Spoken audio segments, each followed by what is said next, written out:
Good morning, नमस्ते, सुप्रभात बच्चों। हिंदी की कक्षा में मैं विवेक मिश्रा एक बार फिर से आप सभी का स्वागत करता हूं। जी हाँ, आज हम सब पाठ 15 पढ़ेंगे। पाठ 15 का नाम है बेगम हज़रत महल। जी हाँ, इस पाठ को पढ़ने से पहले मैं आपको बता दूं, भारतवर्ष में जब कभी भी वीर सपूतों की आवश्यकता पड़ी है, एक तरह से वीरांगनाओं की जो आवश्यकता पड़ी है, तब तक धरती माता ने किसी न किसी रूप में इस देश में ऐसे बलिदानी वीरांगना वीर सपूत पैदा किए हैं, जिसे देख करके, जिनके बारे में पढ़ करके हमें गर्व होता है। उन्हीं में से एक थी बेगम हज़रत महल। आइए आज हम बेगम हज़रत महल के बारे में पढ़ेंगे, जो कि यहाँ पर आप देख सकते हैं, पाठ 15 बेगम हज़रत महल। आइए जानते हैं दो बातें आपके साथ के अंतर्गत यहाँ पर बेगम हज़रत महल के बारे में क्या बताया गया है। प्यारे दोस्तों, बेगम हज़रत महल भारतीय इतिहास की उस जांबाज शासिका का नाम है जिसने भारत के स्वतंत्रता संग्राम में अंग्रेज़ों को घुटने टेकने पर मजबूर कर दिया था। बेगम हज़रत महल नवाब वाजिद अली शाह के हरम की एक साधारण सी बांदी थी, लेकिन उसके गुणों की चमक नवाब वाजिद अली शाह से नहीं छुप सकी और नवाब वाजिद अली शाह ने उसे अपनी मल्लिका बना लिया, अपनी पत्नी बना लिया। 1857 के स्वतंत्रता संग्राम में उन्होंने अपनी रणनीति और राजनीति का ऐसा परिचय दिया जिसे इतिहास कभी भुला नहीं सकेगा। आइए जानते हैं यहाँ पर बेगम हज़रत महल जी के बारे में। भारत की आज़ादी के संघर्ष में बहुत से क्रांतिकारी वीर पुरुषों ने योगदान दिया और अपना सब कुछ न्यौछावर कर दिया। ब्रिटिश हुकूमत के खिलाफ देश की महिला क्रांतिकारियों ने भी पुरुषों के साथ कंधे से कंधा मिलाकर साथ दिया। महिला क्रांतिकारियों में रानी लक्ष्मीबाई, अरुणा आसफ अली और सावित्रीबाई फुले जैसी जाबाज महिलाओं का नाम हर कोई जानता है। इसी कड़ी में बेगम हज़रत महल का नाम भी आता है, जिन्होंने 1857 के स्वतंत्रता संग्राम में अपना सब कुछ लुटाकर अंग्रेज़ों के खिलाफ लड़ाई लड़ी। उन्हें अपनी वीरता और कुशल नेतृत्व से अंग्रेज़ों को घुटने टेकने पर मजबूर कर दिया था। बेगम हज़रत महल का जन्म उत्तर प्रदेश के फैज़ाबाद ज़िले के एक गरीब परिवार में हुआ था। उनके बचपन का नाम मोहम्मदी खानम था। इनका पूरा जीवन उतार चढ़ाव से भरा रहा, लेकिन उनकी जीवटता ने उन्हें परेशानियों से कभी हारने नहीं दिया। उनके पिता ज़मींदार यहाँ के ग़ुलाम थे, यहाँ के ग़ुलाम का अर्थ है नौकर थे।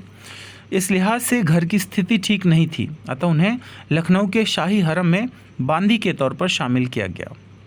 चूँकि वह बहुत सुंदर और हुनरमंद थी, इसलिए उन्होंने जल्द ही शाही हरम में अपनी एक ख़ास पहचान बना ली।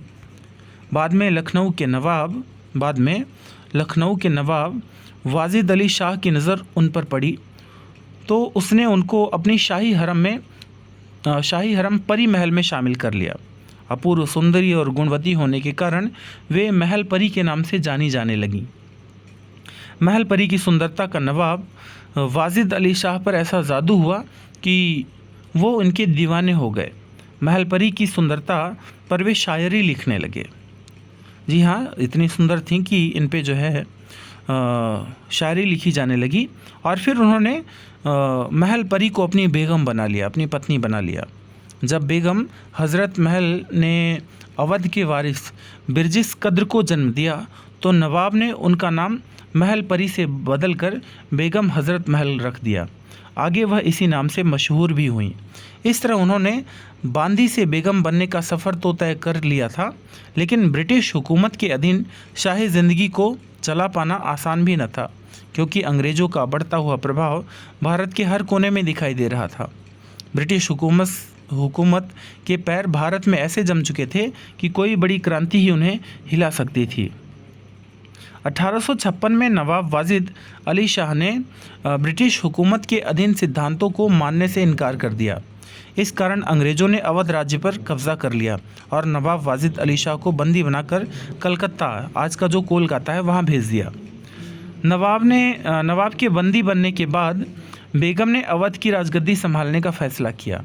साथ ही अपने पति के बंदी बनाए जाने पर हज़रत महल ने ब्रिटिश शासन के खिलाफ जंग की चिंगारी भी सुलगानी शुरू कर दी। उसका नतीजा हुआ कि 1857 की क्रांति में पहले ही अवध राज्य में ब्रिटिश हुकूमत के खिलाफ नाराज़गी दिखानी शुरू कर दी। पूरे भारत में 1857 के संग्राम की चिंगारियां आग पकड़ रही थीं। इस क्रांति में शामिल होकर बेगम हजरत महल अंग्रेज़ों को सबक सिखाना चाहती थीं। इसलिए उन्होंने 12 साल के बेटे बिरजिस कद्र को अवध की गद्दी पर बैठा दिया। ऐसा इसलिए किया क्योंकि वह पूरी तरह से अंग्रेज़ों से दो दो हाथ करना चाहती थीं। अपने बेटे की ताजपोशी के बाद बेगम हजरत महल ने 1857 की क्रांति में अपने साहस और बहादुरी का परिचय दिया। उन्होंने अवध राज्य के नागरिकों को अंग्रेज़ों के खिलाफ लड़ने के लिए प्रोत्साहित किया। बेगम हजरत महल सभी धर्मों को समान मानती थीं, इसलिए उन्होंने कभी हिंदू मुस्लिम में भेदभाव नहीं किया। उन्होंने सभी धर्मों के सैनिकों को समान अधिकार दिए। बेगम हजरत महल में गजब की नेतृत्व क्षमता थी। अवध के ज़मींदार, किसान और सैनिक सभी उनके साथ खड़े हो गए। इस संघर्ष में उन्हें नाना साहिब का भी बहुत सहयोग मिला, जो कि रानी लक्ष्मीबाई के मुँहबोले भाई थे। बेगम हजरत महल अपनी सेनाओं के मनोबल को बढ़ाने के लिए मैदान में भी अपने सिपाहियों का नेतृत्व किया। बेगम हजरत महल अपनी सेनाओं के मनोबल को बढ़ाने के लिए मैदान में भी अपने सिपाहियों का नेतृत्व किया। यहाँ पर ने आएगा बेगम हजरत महल ने, ठीक है। बेगम हजरत महल ने अपनी सेनाओं के मनोबल को बढ़ाने के लिए मैदान में भी अपने सिपाहियों का नेतृत्व किया और अपनी तलवार से अंग्रेज़ों का डटकर मुकाबला किया। वे सच्ची राष्ट्रभक्त थीं। जिस अवध में वे पली बढ़ी थीं उसे अंग्रेज़ों का ग़ुलाम कैसे होने दे सकती थीं।